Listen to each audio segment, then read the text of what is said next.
Muy buenas tardes, querida familia. Un feliz día de sábado.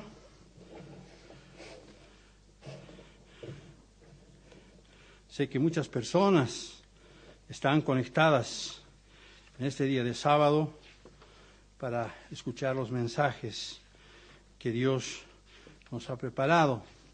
Así que ahora en los anuncios les vamos a estar saludando, tratando de acordarnos de todos ustedes. Muy bien.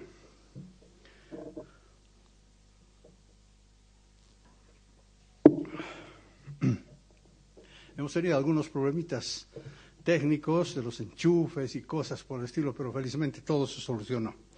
Así que vamos a empezar entonces con la segunda parte de nuestro mensaje, la herejía colosense, parte 2. La herejía colosense, parte 2.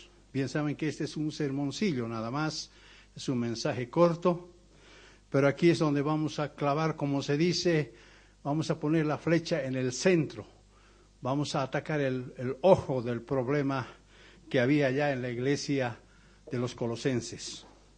La semana pasada vimos la introducción que tiene que ver con la herejía que primaba en la iglesia de Dios en Colosas, a la cual Pablo se encargó de refutarla con argumentos bíblicos apoyados en la verdad que Dios siempre enseñó a sus fieles seguidores.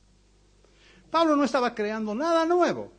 Pablo simplemente trataba de reconquistar las cosas que siempre se habían enseñado en las iglesias, y que él era encargado de allá. Naturalmente él tenía a un ministro, Epafras, que había designado para que él estuviera ministrando a la iglesia en Colosas.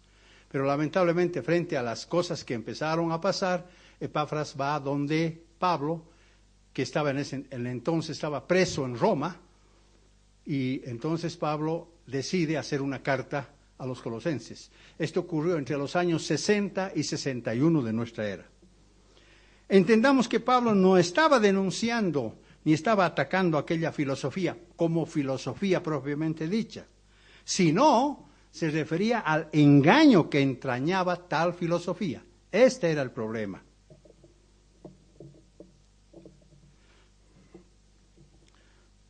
Todo esto para recuperar las sanas doctrinas de la creencia de la iglesia. Ahora Pablo asesta un tercer ataque contra los que él llama nadie, entre comillas. Y escribe, Colosenses capítulo 2, versículos 16 al 18. Vamos allá. Colosenses capítulo 2, versículos 16 al 18. Este es el meollo del problema. Esta es la pregunta que muchos miembros hicieron y decían, ¿cómo es esto? Por favor, necesitamos una aclaración. Ahora en este mensaje lo vamos a dejar todo en claro. Dice Colosenses 2, 16, 18. Por tanto, nadie os juzgue en comida o bebida, o en cuanto a los días de fiesta, luna nueva o días de reposo. Todo lo cual es sombra de lo que ha de venir, pero el cuerpo es de Cristo. Así leemos en nuestras versiones Reina Valera. Versículo 18. Nadie os prive de vuestro premio, afectando humildad y culto a los ángeles, entrometiéndose en lo que no han visto, vanamente hinchado por su propia mente carnal. Cuando uno lee esto, uno queda un poco confundido y dice, ¿qué está hablando Pablo? El problema está en las traducciones están mal. Antes de continuar, quiero aclarar la palabra es del versículo 17. Voy a leer otra vez el versículo 17 porque debo aclararlo. Dice, todo lo cual es sombra de lo que ha de venir, pero el cuerpo es de Cristo. La palabra es no se encuentra en las versiones originales. Está mal. Este pasaje está mal traducido. La prueba nos da otras versiones de la Biblia. Por ejemplo, vamos a la Nueva Versión Internacional. Veamos cómo traduce este pasaje. Dice, todo esto es una sombra de las cosas que están por venir. La realidad se halla en Cristo. Muy diferente, ¿verdad? Vamos a ir a otra traducción más, la Reina Valera actualizada, que en el mismo versículo dice, todo ello es solo una sombra de lo por venir, pero la realidad pertenece a Cristo. ¿Ven ustedes? El sentido es muy diferente de lo que está en la Reina Valera.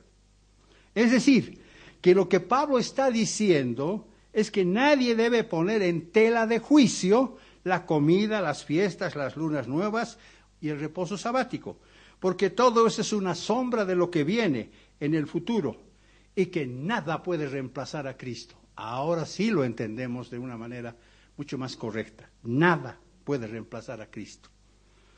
Es lamentable que las traducciones hayan un poquito tergiversado, hayan cambiado.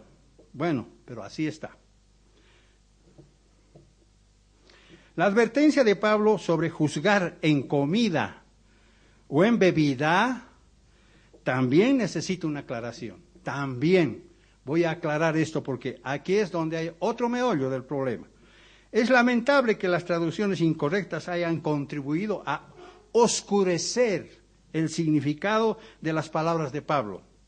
El texto griego original no se refiere a la clase de comida o al tipo de bebida. No.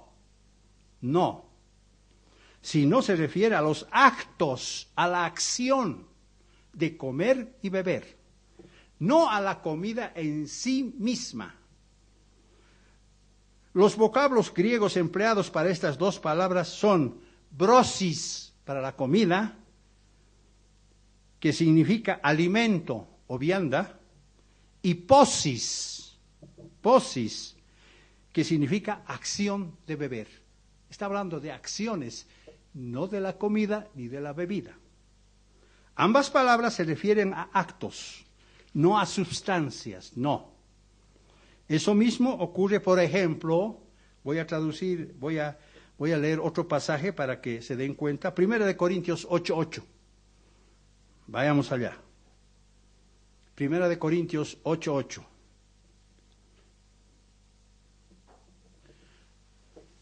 Me voy a quitar la chaqueta porque está haciendo mucho calor. 1 Corintios 8:8. Dice: si bien la vianda, brosis, no nos hace más aceptos ante Dios, pues ni porque comamos, brosis, seremos más, ni porque no comamos, brosis, seremos menos. No está hablando del tipo de comida, está hablando de la acción de comer. Pablo se refiere a la acción, no al tipo de comida en sí misma. Lo mismo ocurre con el acto de beber. Por tanto, queda claro que el tema de alimentos limpios e inmundos ni siquiera se toca en tales argumentos. No. Desgraciadamente, esta escritura ha servido de pretexto para que algunas iglesias del mundo, que a sí mismas se denominan cristianas entre comillas, digan que los cristianos ahora pueden comer de todo, es decir, pueden comer cerdo, pulpos, camélidos, mariscos, cualquier cosa. ¿Por qué? Pablo lo dice, claro. Ellos se olvidaron. ¿De quién ellos estoy hablando? De los que estaban impugnando ahí a la iglesia de Colosas. Se olvidaron que Dios no cambia nunca y que sus enseñanzas siempre están vigentes. No en vano Jesucristo dijo: porque de cierto os digo que hasta que pasen el cielo y la tierra, ni una jota ni una tilde pasará de la ley hasta que todo se haya cumplido. Mateo 5:18. Es decir, Dios no cambia. Como vimos el sábado pasado, los esenios se abstenían de comer carne o cualquier otro producto animal. Se abstenían. A pesar de que varios alimentos de ellos estaban permitidos por el Antiguo Testamento. Y por si fuera poco, los esenios también se abstenían de aceite y rechazaban cualquier alimento que haya sido tocado con las manos impuras. No tomamos aceite, tampoco comemos comida que haya sido tocado con las manos impuras. Parece que ellos tenían un comportamiento muy parecido al de los fariseos. Porque si esto fuera cierto, si esa creencia errática fuera cierta, ¿Qué hubiesen hecho los colosenses si se hubieran encontrado en la misma situación que el profeta Elías, cuando Dios le dijo que los alimentos los iba a proporcionar un cuervo? Primera de Reyes 17, versículos 4 al 6. Veamos qué pasa aquí. Primera de Reyes, capítulo 17, versículos 4 al 6. Resulta que Elías se encontraba en un pequeño valle, en un pequeño arroyo que se llamaba Kerit, muy cerca del río Jordán, es decir, el arroyo Kerit desembocaba en el río Jordán. Allá se encontraba él. Fíjense lo que Dios le dice: beberás del arroyo, y yo te he mandado a los cuervos para que te den allí de comer. Y él fue e hizo conforme a la palabra del Eterno, pues fue y vivió junto al arroyo de Kerit, que está frente al Jordán. Y los cuervos le traían pan y carne por la mañana y pan y carne por la tarde, y bebía del arroyo. ¿Qué hubieran hecho los colosenses en tal situación? No hubieran comido, se hubieran muerto. Sin embargo, los esenios, que tenían un comportamiento totalmente errado, estaban ciegos con sus absurdas doctrinas.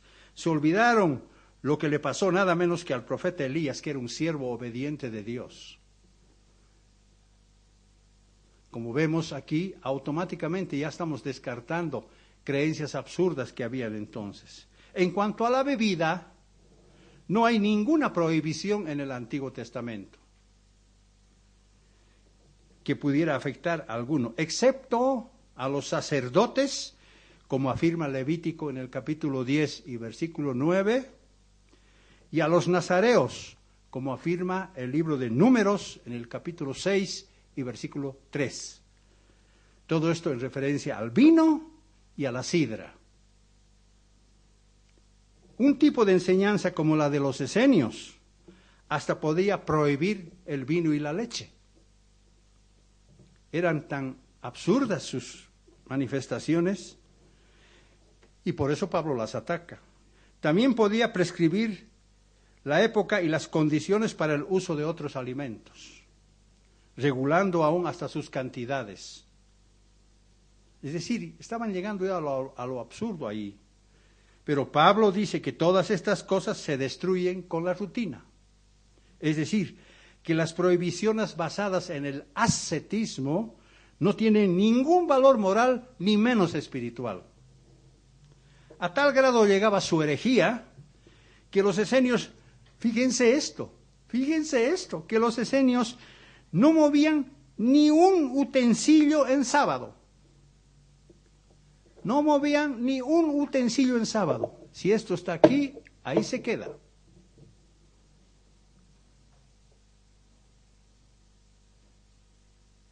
Y ni siquiera se permitían atender sus necesidades corporales en sábado. ¿Se imaginan?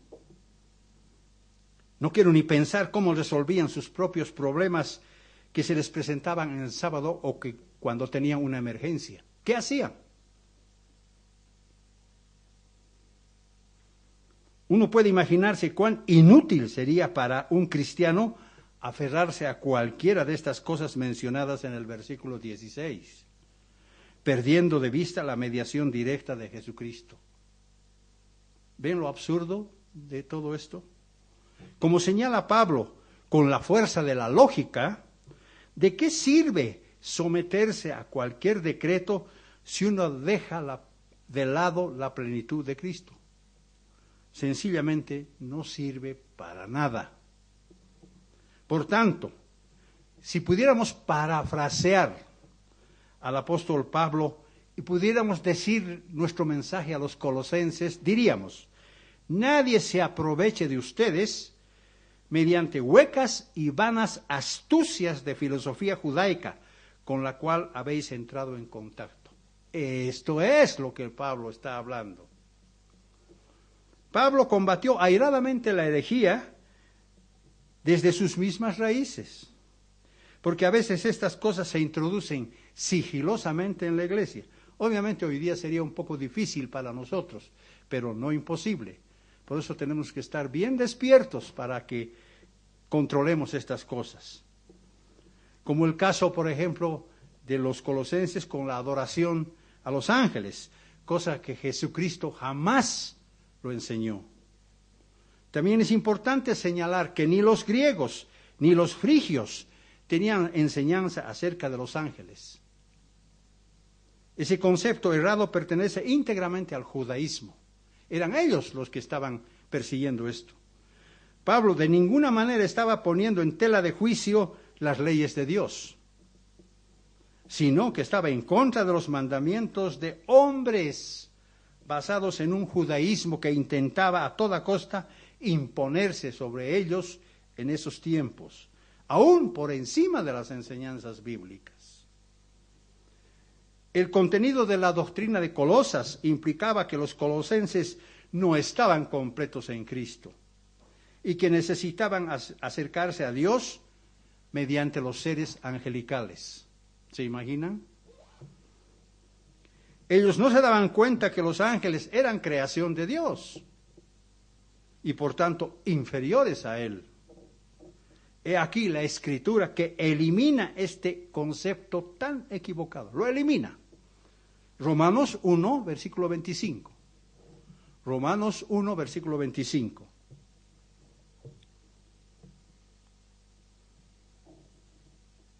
Romanos 1, 25 dice, ya que cambiaron la verdad de Dios por la mentira, la verdad de Dios por la mentira, honrando y dando culto a las criaturas antes que al Creador, el cual es bendito por los siglos.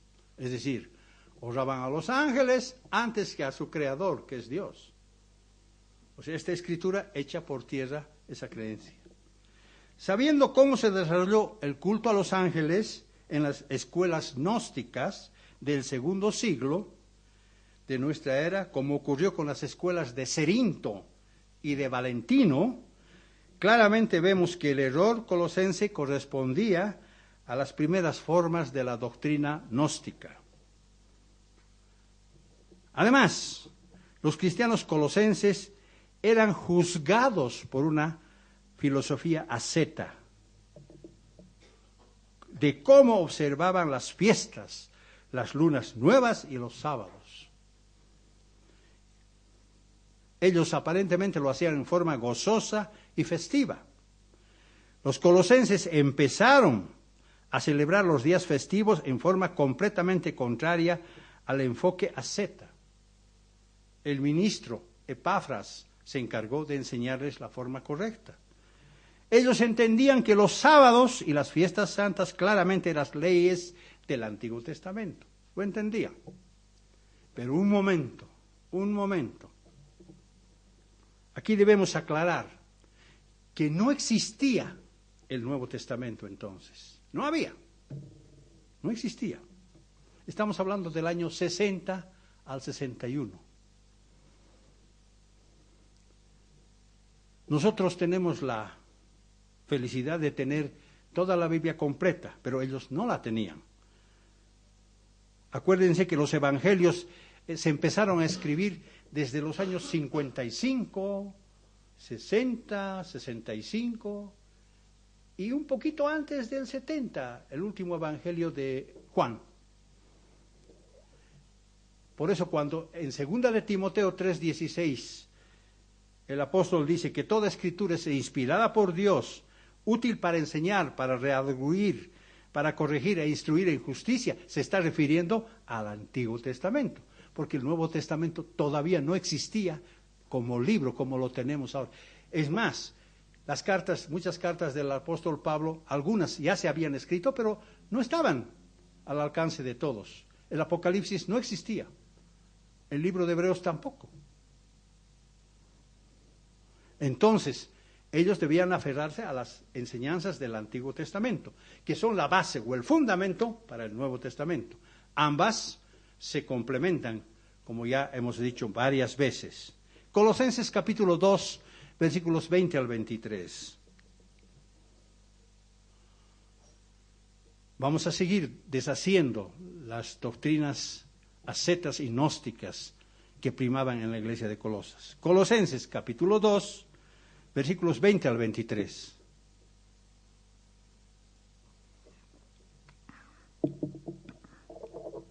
Pues si habéis muerto con Cristo en cuanto a los rudimentos del mundo, ¿qué está diciendo Pablo? Cuando uno se bautiza, ya no sigue los rudimentos del mundo, porque eso es como que nosotros hemos muerto para el mundo cuando nos hemos bautizado. Entonces, pues si habéis muerto con Cristo en cuanto a los rudimentos del mundo, ahora lo entendemos, ¿por qué? Como si vivieseis en el mundo, os sometéis a preceptos tales como no manejes, no gustes y ni aun toques, en conformidad a mandamientos y doctrinas de hombres, cosas que todas se destruyen con el uso. Tales cosas tienen a la verdad cierta reputación de sabiduría, de culto voluntario, voy a aclarar esta palabra, en humildad y en duro trato del cuerpo, pero no tiene ningún valor contra los apetitos de la carne, no pueden destruir. El término culto voluntario del versículo 23 que acabo de leer, en el griego es etelotreskeia,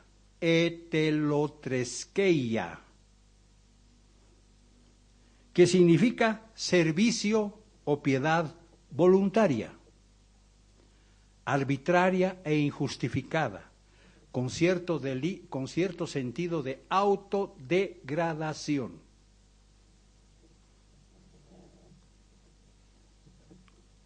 El apóstol Pablo señala que la herejía colosense no representaba una verdadera humildad, como ellos pensaban, sino cierta clase de presunción con apariencia de sabiduría, poniendo a Cristo a un lado. La enseñanza de Pablo enfocaba hacia los creyentes que habían sido bautizados como miembros del cuerpo de Cristo, quien, como sabemos, es la cabeza de la iglesia. Puesto que Cristo había triunfado sobre los principados y potestades, ellos como miembros de la iglesia no necesitaban nada más fuera de Cristo, estaban completos. Pablo no estaba afirmando que no hay valor en obedecer la ley de Dios, eso no está diciendo Pablo. Lo que estaba diciendo era que ningún acto, sea la circuncisión física, la observancia de las lunas nuevas y los sábados, puede reemplazar y superar a Cristo. Ellos observaban las lunas nuevas simplemente porque no tenían calendario sagrado como lo tenemos nosotros. Dígame, ¿nosotros necesitamos celebrar las lunas nuevas? No. Tenemos nuestro calendario y sabemos cuándo cambiamos de mes. No necesitamos eso. Pero los colosenses no tenían eso. Entonces era necesario que estén estudiando y digan, ¿cuándo es el cambio? Esa era la razón. El fundamento es bastante claro. Tales hechos no pueden quitar el pecado. Únicamente Cristo puede clavar en la cruz las deudas espirituales de todo aquel que se arrepiente genuinamente. Además, la palabra juzgar que acabamos de leer está mal orientada, está mal interpretada, está mal traducida, si queremos. El significado de este verbo juzgar no es negativo, no es negativo. Es decir, no quiere decir condenar. ¿Cómo podría un cristiano de Colosas impedir que los demás lo condenaran? El significado de este verbo es que ellos podían hacer algo para solucionar el problema. Ese es el significado, no condenar. Aclarados estos conceptos, voy a parafrasear una vez más lo que podríamos decir nosotros a los colosenses. diciendo, no permitan que nadie ponga en tela de juicio lo que ustedes están haciendo. Eso es lo que Pablo quería decirles. Ese es el sentido de la carta de Pablo. En conclusión, el daño más grave que se ha hecho con una interpretación totalmente errónea de este pasaje es que el mismo ha servido para que sea tomado fuera de contexto. Un texto fuera de contexto sirve de pretexto para enseñar una mentira, adoptándolo como base para que muchos fuera de la iglesia lamentablemente citen como una supuesta prueba de que Pablo estaba aboliendo la ley de Dios. Y por eso hay muchas religiones de hoy que dicen, la verdad nos hace libres. Se trata de una horrorosa y espantosa tergiversación de la enseñanza pura del apóstol Pablo y del fiel ministro Epafras. Jamás Pablo tuvo la intención de atacar las leyes de Dios, sino más bien los mandamientos de hombres basados en el judaísmo asceta y gnóstico, que solo servía para reprimir los deseos de la carne, pero que de ninguna manera podía eliminar con absurdas enseñanzas. Yo no sé cómo los colosenses después habrán reaccionado. No tenemos noticias de eso, pero pensamos que si ellos leyeron la carta con el verdadero sentido y que el ministro Epafras tal vez fue el portador que llevó la carta de Pablo, que estaba en cadenas ahí en Roma, y les leyó la carta, tal vez ellos por fin se dieron cuenta del error en el que estaban siendo sometidos. Todo eso era sombra del plan maestro de Dios, del cual Cristo es la figura central, permitiendo que el cuerpo de Cristo, es decir, la Iglesia, que echa fuera las sombras de duda y que sigue las sendas de luz, permanezca firme, segura, irrefutable hacia el cumplimiento final, sabiendo que nuestro Rey venidero, Jesucristo, es el juez supremo de todos.